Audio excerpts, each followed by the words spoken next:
আদায় করার জন্য সুযোগ করে দিব।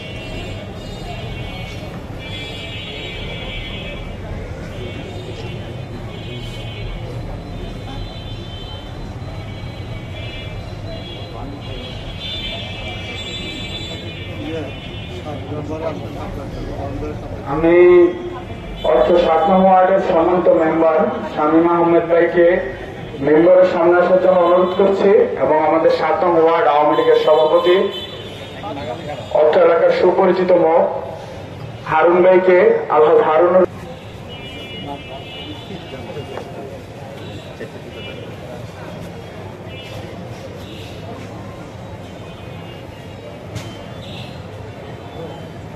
আপনারা দয়া করে পেছনে আমাদের এখনো জায়গা আছে, আপনারা মুসল্লি যারা আসবেন তারা আপনারা পেছনে দাঁড়িয়ে যাবেন, আমাদের সামনে আর কোনো জায়গা।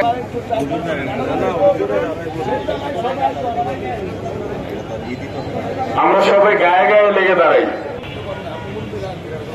আমি এ পর্যায়ে আমাদের প্রয়াত সুরজ মিয়া ভাইয়ের উদ্দেশ্যে সাহেবকে অনুরোধ করছি। আসসালামু আলাইকুম ওয়া রাহমাতুল্লাহি ওয়া বারাকাতুহু। প্রিয় মুসলিম ইকরাম, সুরজ আলী মাত্র সাহেব বোলাদের কৃতি সন্তান, এই সমাজে বসবাস করতেন। কৈশোর থেকে শৈশব, শৈশব থেকে বৃদ্ধ, চলার পথে অনেকের সাথে হয়তো ভুলভ্রান্তি হয়ে থাকে। আপনারা ভুলভ্রান্তিগুলো আল্লাহর রাস্তায় মাফ করে দিয়ে, মানুষ মাত্র অনেক ভুলভ্রান্তি হয়ে থাকে। আমি শোক সমস্ত পরিবারের প্রতি সমবেদনা জানাতে শুরু করছি, তার রুহের মাগফিরাত কামনা করছি। মহান আল্লাহ তাআলা যেন তাকে জান্নাতুল ফেরদৌস দান করেন। আরেকটি কথা আপনারা জানেন,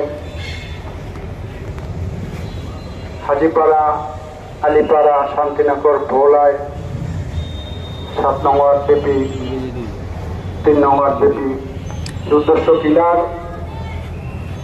সালাউদ্দিন সালু, হীরা, তামিম, সরদার আলী ওর বাপ সহকার 4 জন, ওদের অত্যাচারে নির্যাতিত মানুষ, সাধারণ মানুষ বসবাস করা অযোগ্য হয়ে গেছে মহল্লা থেকে। নতুন বিভিন্ন ডিস্ট্রিক্টের বাড়িঘর বাইরে আসে, বাড়িঘর করে, ওই সময় ওরা চাঁদা দাবি করে। আমার বিভিন্ন ডিস্ট্রিক্টের শ্রমজীবী মানুষ, মা বোনেরা আসে, মা বোন থেকে চিন্তায়, মোবাইল চিন্তায় দর্শন রাজধানী করে। প্রিয় এলাকাবাসী,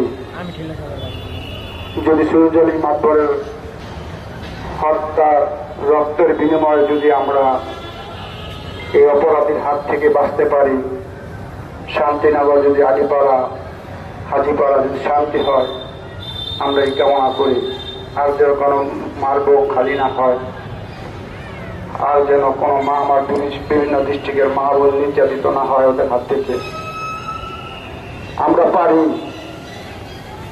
পবিত্র ঈদগাহ দ্বারা বলছি, পিছনে কবরস্থান দ্বারা বলছি, আল্লাহর হাজির নাজির করে বলি, এই সন্ত্রাসীরা আমরা হাতে ইচ্ছা করলে পারি, হত্যার প্রতিশোধ দিতে পারি। কিন্তু না, আমি আমার সুরজ আলী সাহেবের বংশাবলী, ভাই ভাতিজা, ছেলে সকলের কাছে আবেদন জানাচ্ছি, নারায়ণগঞ্জ প্রশাসনের প্রতি আমাদের পূর্ণ আস্থা আছে, ফতুল্লা মডেল থানার প্রতি আমাদের পূর্ণ আস্থা আছে। আমি ফতুল্লা মডেল থানার সহযোগিতা কামনা করছি। বিভিন্ন মিডিয়া